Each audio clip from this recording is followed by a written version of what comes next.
The chorus hits. Without warning, the skin on your arm rises. Tiny raised dots. You didn't even notice and it already happened. You're not cold. You're not afraid. You're sitting on the couch, headphones on, completely safe. And your body just did something it learned to do 2 million years ago. That goosebump didn't come from today, it came from before. Picture your ancestor at night in the forest. No blanket, no coat. The cold goes through the skin, straight into the bone. His body had an automatic answer. The tiny muscles at the base of each hair tightened. The hair stood up. And between the raised hair and the skin, a thin layer of warm air was trapped. A natural insulator. An emergency blanket made by the body itself. That muscle still exists in you. It's called musculus arrector pili. It didn't go away, it just lost what it used to lift. But the goosebump did more than warm the body. When a leopard appeared in the dark, the same muscle fired. The hair rose, and the animal looked bigger, fuller, more threatening. Same trick a cat uses against a dog. Warmth and threat, 2 uses, 1 system. Your ancestor's body learned to trust this trigger. Cold arrives, hair lifts. Threat arrives, hair lifts. Whenever something truly important happened, the skin answered first, before the thought. Now jump forward 200,000 years. You're in a heated room, no leopard anywhere, and a voice in the speaker hits a high note you didn't expect. Skin rises.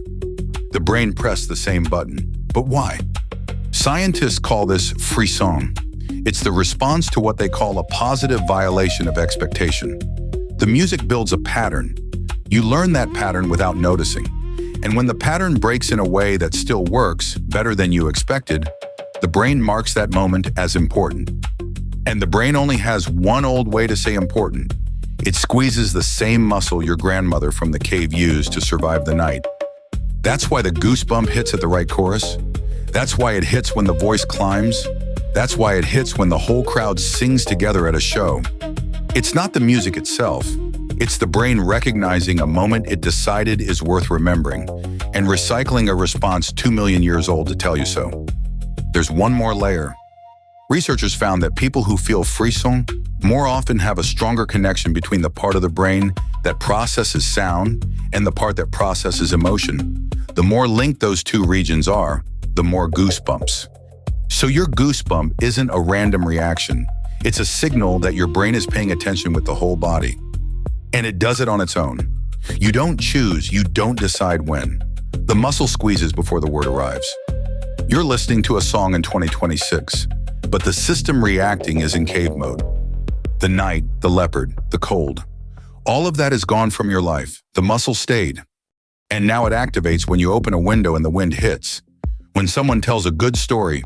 When the chorus enters the second verse. When the melody does that thing you can't explain.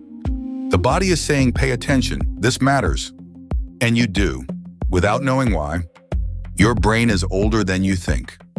It crossed 200,000 years and never updated the definition of important. To it, cold and chorus are the same thing. Leopard and harmony are the same thing.